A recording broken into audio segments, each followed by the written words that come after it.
रघु का सबसे अच्छा दोस्त था। उसकी आंखें हमेशा चमकती रहती थीं, जैसे वो दुनिया को नई नजरों से देखता हो। वह बहुत मेहनती था और पढ़ाई में हमेशा सबसे आगे रहता था। उसकी हंसी में कुछ खास बात थी जो सभी को अपने पास खींच लेती थी। उसका मन हर वक्त नए नए सवालों और जवाबों में खोया रहता था। हर किसी से खुश रहना और समस्याओं का हल ढूंढना उसकी आदत थी।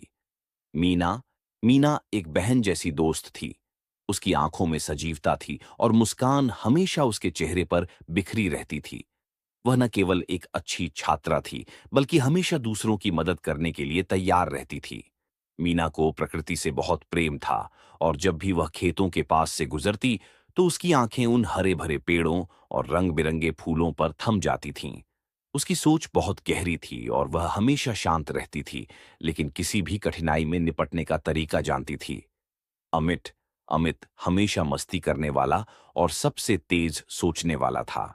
उसकी आंखों में एक शरारत भरी चमक थी और वह हमेशा किसी नई योजना के बारे में सोचता